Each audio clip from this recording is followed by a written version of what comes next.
2025 group 4ல கேட்ட ஒரு கொஸ்டினை தான் இப்போ பார்க்க போகிறோம். கூற்று: அழிவில்லாத சிறந்த செல்வம் கல்வியே. அழிவில்லாத சிறந்த செல்வம் கல்வியே. காரணம் என்ன கொடுத்துருக்காங்கன்னா, ஒருவருக்கு அதனை விட சிறந்த செல்வம் வேறு உண்டு அப்படின்னு கொடுத்துருக்காங்க. இது எத்தனாவது குறள் அப்படின்னா, அதாவது எந்த அதிகாரத்தில் உள்ள குறள் அப்படின்னா, கல்வி அப்படிங்கிற அதிகாரத்தில் உள்ள ஒரு குறளை தான் இங்கே கொடுத்துருக்காங்க. கல்வி அப்படிங்கிற அதிகாரத்தில் உள்ள ஒரு குறளை தான் இங்கே கொடுத்துருக்காங்க. என்ன குறள் அப்படின்னா, கேடில் விழுச்செல்வம் கல்வி ஒருவருக்கு மாடல்ல மற்ற எவை. விழுச்செல்வம் அப்படின்னா சிறந்த செல்வம். ஒருவனுக்கு அழியாத சிறந்த செல்வம் கல்வி அப்படின்னு சொல்லியிருக்காங்க. கல்வி தவிர மற்ற செல்வங்கள் எல்லாம் செல்வம் ஆகாது அப்படின்னு சொல்லியிருக்காங்க.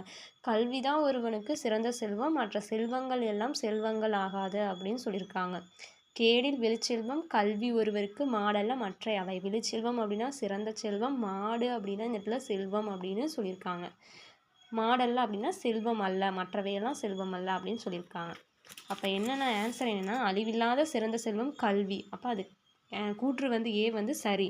ஒருவருக்கு அதனை விட சிறந்த செல்வம் வேறு உண்டு அப்படின்னு சொல்லியிருக்காங்க. ஆனால் இங்கே என்ன குறளில் கொடுத்துருக்காங்கன்னா, மற்ற செல்வங்கள் எல்லாம் சிறந்த செல்வங்கள் இல்லை அப்படின்னு சொல்லியிருக்காங்க. அப்போ மற்ற செல்வங்கள் எல்லாம் என்ன சிறந்த செல்வம் அல்ல அப்படின்னு தான் கொடுத்துருக்காங்க. அப்போ காரணம் என்ன அப்படின்னா தவறு. அப்போ என்னென்ன ஆப்ஷன் என்னென்னா